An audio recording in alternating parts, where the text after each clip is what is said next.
Hey friends, and welcome back to my Bible study channel. I know it's been a hot minute since I've gotten another chapter of Zechariah posted, recorded for you. It's just been a wild couple weeks, more than that.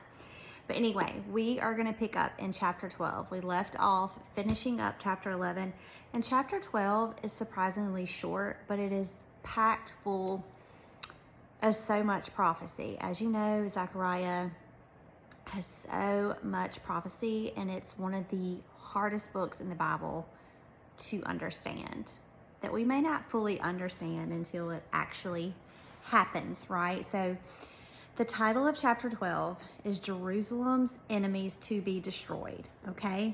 And it starts out, a prophecy, the word of the Lord concerning Israel, okay? So Jerusalem takes center stage with the Lord declaring that he will make Jerusalem an immovable rock, a cup that will send the surrounding people like reeling. And on that day, okay, that term is said at least 6 times in chapter 12. And chapter 12 is only, 14 verses. So it's said 6 times on that day, okay? So that's pretty important, I would think. And on that day, many believe that this refers to the end times.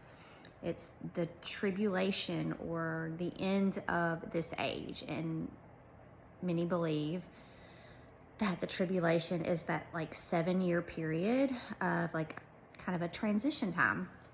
It's a time of separating the kingdom of men, Satan's kingdom here, and God's kingdom. And chapter 12 describes the establishment of God's kingdom with Jesus Christ ruling. We know that, right? Jesus Christ is going to be the ruler of God's kingdom. God is going to use Jerusalem, though. Jerusalem is very important. Jerusalem is going to be used to show his power, and God will defend his people. So verses 1 through 4, of course, starts again with giving God the recognition as the great creator. It says, you stretched out the heavens, you laid the foundation of the earth, who forms the human spirit within a person. I thought that was beautiful to start that and just give God recognition for that. Then we start the talk of Jerusalem, which is the most mentioned location in the entire Bible. And again, it's got to be important, right? God chose Jerusalem as the place that he will set his name forever.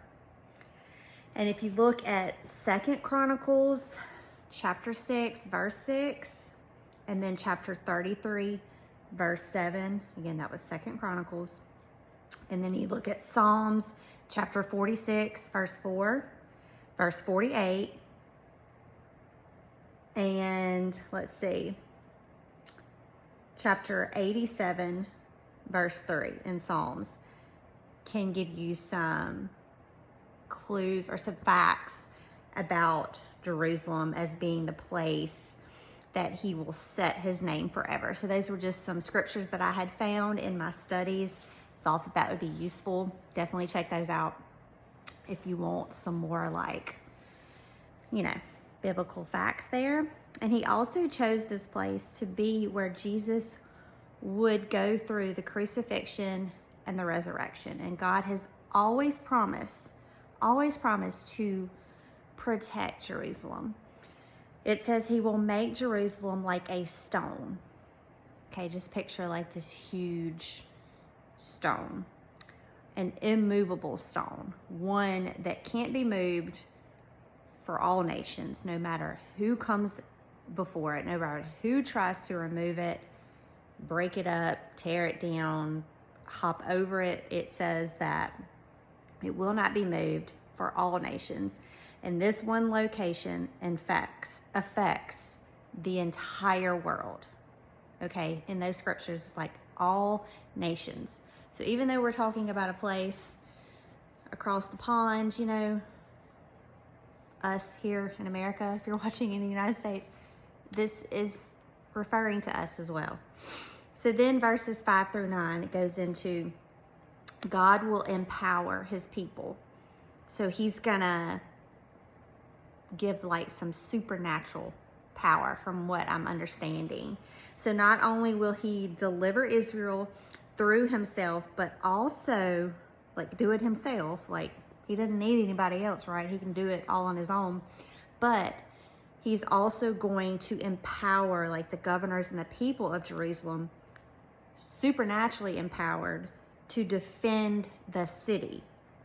So God promised a day when even the weakest in Jerusalem will be as mighty as King David, will be as mighty as David, and the onlookers can only say that that is God. That is the one true God. So he's going to like use them as an example for his strength, for his power, for his wisdom, as being the creator that stretched out the heavens, right? That can put that supernatural ability in someone. He's going to use them as this example. And, you know, because of that, they will be defended. Like we know that they're not going to be defeated no matter how. In today's world, I think it's easier to picture like we have so many more weapons and mass destruction things in today's world than they did in biblical times, you know, in wars and stuff. But we have to remember that these words, the Bible, remain true no matter what powers us humans here on earth have. If that makes sense. So then we're going to move into the second part of chapter 12 now, that is titled Mourning for the One They Pierced. Okay. And it says, I will pour out a spirit of grace and supplication. God will move among his people. The Spirit is going to be moving amongst his people. And the people will mourn. They will mourn for what has been done to the one that they pierced. Okay, they're going to be just grieving. And you know, with grief and mourning comes like shame and guilt and all these emotions. It's going to be a time of just pouring that all out. And you know, in those emotions, God can really do a work in you when you are in those deep emotions. I hope that makes sense. But they're going to be mourning the one that was pierced. The pierced one is Jesus Christ himself, of course, because he was pierced hands, feet. He was pierced in his side, his head from the crown of thorns, the crucifixion. He is the pierced one. And so they're going to be in great mourning in Jerusalem. And this is compared in the scriptures, in the last few verses, is compared to the weeping of Hadad, Rimmon, in the plain of Megiddo. Probably pronouncing that incorrectly. But I was like, what is that? And if you just skim through that, you're going to be like, I don't know what that means. It's very important to look that up and understand what it is. This is speaking of the godly king's death that was dearly loved when an entire nation wept for him. This is King Josiah. You can read about him, I think, in 2 Kings chapter 23 and then 2 Chronicles chapter 35. So if you want to read about him. So then verse 12 goes on and speaks of each clan mourning. So as a group, they're going to mourn. And then it even goes as far as say individually, like families and individuals are going to experience this mourning. It says the clan of the house of David. We know who David is.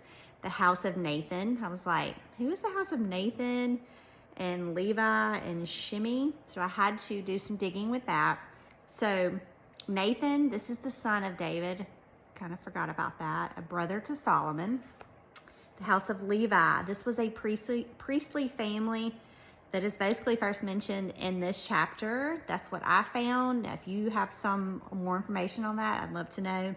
And then the house of Shimei, I'm horrible at pronunciation, the son of Gershon and the grandson of Levi, who we just talked about, who led one clan of Israelites from slavery. If you remember them being delivered out of slavery. And at the beginning of these chapters in Zechariah, God calling them in, you know, from all parts of the world to come back, okay?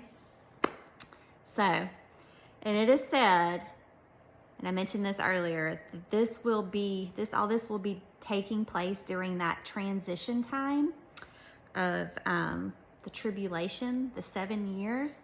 Now, I am no expert and biblical scholar on Revelation, tribulation, all that type of stuff. I am learning, and that's from some stuff that I have studied. If you have some general information about that, love to hear it. So that wraps up chapter 12. So now we're going to move on to chapter 13, and then 14 is the last chapter in this deeply, I don't even have words. Zechariah is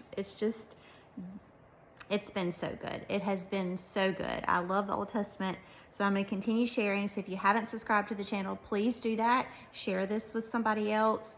I'm going to continue on, and I hope that this was helpful. And yeah, we're going to go into chapter 13.